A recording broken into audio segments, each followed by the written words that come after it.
everyone, I'm Allie. Join me in creating this August necklace, which is just a simple bead weaving along with chain. Remember, if you need any supplies, go ahead and look below the video.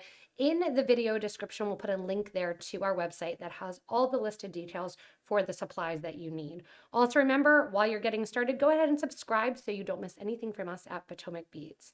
Gather up your materials and let's get started on this August necklace. So to get started with this August design, you can see that I'm using some Potomac brand curved chain here. And I'm going to use about 16 inches. I want the necklace to be short and to be choker style. If you want to make it a little bit longer, you can certainly do that. I have a size 10 English style beading needle along with some size 6 dragon thread cord in green since I'm using the peridot color crystal. You're going to want a variety of sizes of crystals, and you can also use extra shapes if you want. I have 2mm, 3 and 4mm that I'm going to be working on for this design. Along with some delicas and some 15-0s, we are going to go in and decorate our chain. So when we decorate our chain, we're going to get progressively kind of a little bit longer as we go about the design. We are going to start out the design at the very end of the chain. And I'm going to go into the first loop of the chain there. And you'll notice as I pull my thread through, which is about 5 feet, I have a stop bead on the end of that thread, or a bead that's eventually going to come off the project. This chain is a curb chain, which means that the links basically line up and it's a little bit twisted in the middle. If you have a Rollo chain, you're probably going to want to do every other link rather than every link. I'm going to assume my stop bead is at the bottom of the chain and my needle coming out is at the top of the chain. I'm going to add my clasp after, so I let myself have a good 6 inches of thread at the end of the design. I'm using the green because it's a little bit easier for you to see, but also because my crystals are green, August, the peridot birthstone. Coming out the top of the chain, I want to pick up one 15-0 in gold, doing a mixed metal look, followed by one 2mm bicone, followed by another 15-0 CB. I'm going to sew from the top of the chain where I am down through the next link of the chain. And that's just going to hang out there. On the opposite side, I'm going to repeat that same portion of the design for the first 10 or so links. I'm doing a 15-0, a 2mm bicone, and then a 15-0.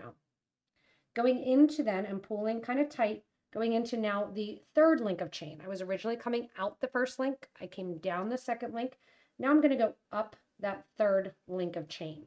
This is going to decorate both sides of the chain.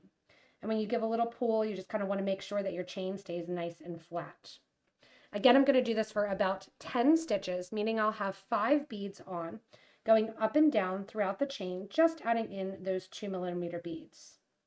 We're next going to go in then and make those beads fall down basically and have a little bit of a fringe look. However, around the back of my neck here where this is going to be, I don't want it to lay down, so I'm just weaving between the chain. So you can see without pulling tight here how the top and the bottom you're getting a zigzag effect with the chain on the top and bottom having the 2mm crystals in. Again, I'm going to go ahead in and go every other chain up and then down, adding in the 15-0s on either side of my 2mm bicone. After 10 stitches on both the top and the bottom, so you have a total of 20 crystals on so far, we're back at the top. And I have my pile of our 2mm bicones right here, and then separate I have a pile of my 3mm bicones. I'm going to be coming out the top here and get ready to continue with those 2mm and the gold seed beads on either side of the chain as I come down the project, and you can see it kind of zigzagging along there. Remember, if you have a different chain, you may need to change up how many links you're going through when you add your beads. I'm now coming out of the bottom, so I have 11 on the top, 10 at the bottom, and I'm coming out the bottom here of the chain, and I'm going to get ready to add in my 3mm bicones, which are slightly bigger. To add in the 3mm bicones, we're going to change it up a little bit. We are going to use a gold 11 or 15-0 like we've been doing. We are going to pick up one of our 3mm bicones. Then we're going to pick up a 15, a pink, and a 15. So we're doing 15 delica 15. And as we do that 15 delica 15, we're going to let that drop down next to our chain. I'm going to do a little picot trim now. So we are going to bring our thread and needle back up through that 1 3mm bead. What that's going to create then is a little triangle of beads out to the bottom with the delica that's going to sit in the middle, kind of hanging down, almost like a little pink drop. From there, add a 15 right after, and then sew back up through the next link of chain. So just like we were doing, but instead of having the bicone sit lateral, the bicone is now going to sit vertical with that tiny bit of a picot chain and the gold to the top and the bottom. When you get to the top of the chain, you're doing the exact same thing, sticking with the 2mm, a gold on either side, and then coming down through the next link of chain.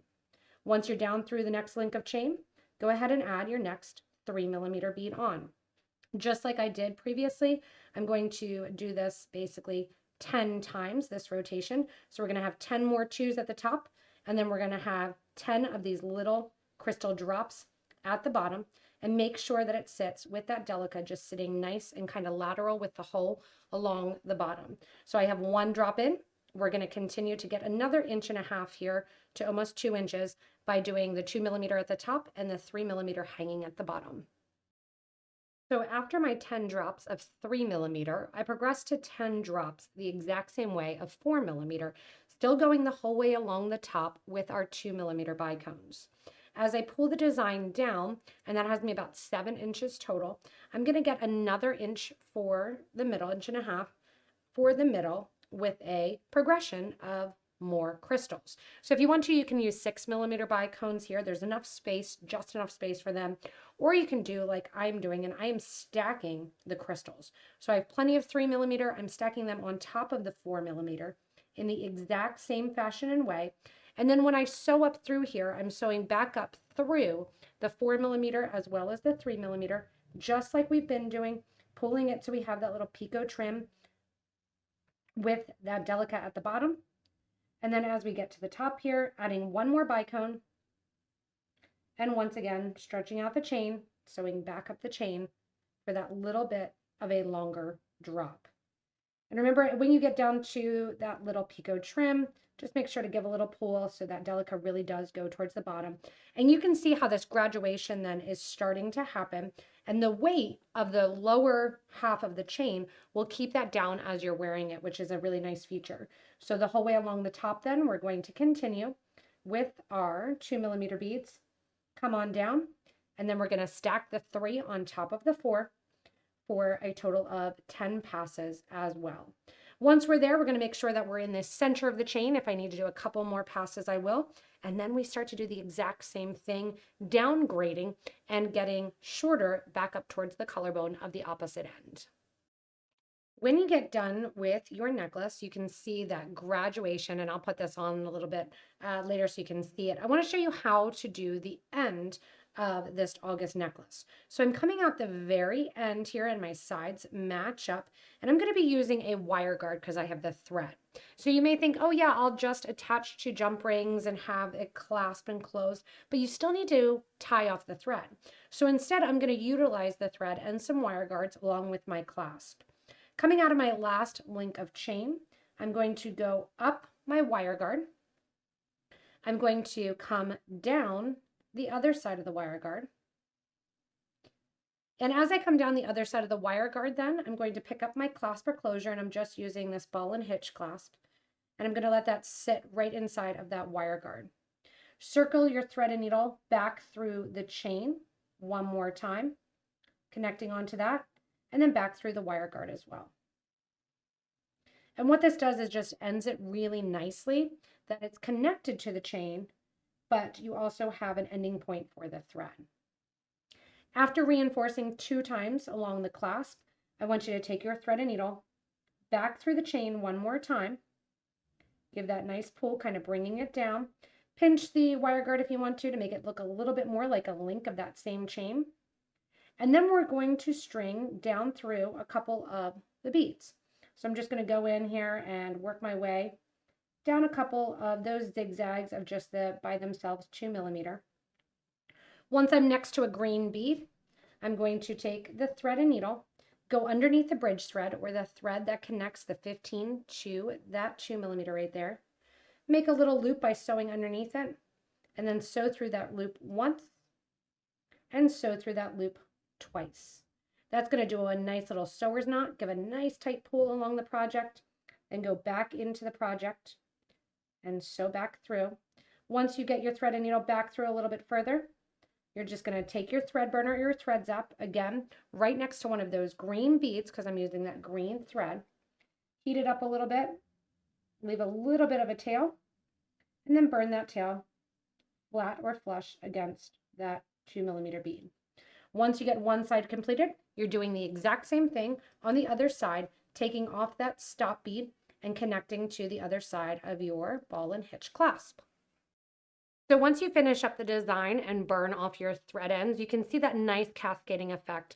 Of course, the green screen, we lose the green, always hard with the green color, but you get that nice cascading effect. It feels nice and light on the neck, and I love the use of the gold seed beads along with the silver to do that nice mixed metals look.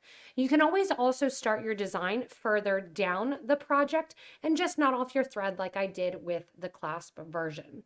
Remember, if you do need any of these supplies, go ahead and look below the video in the description, and you get links there to our site to get the chain, bicones, or whatever you may need to keep you creating.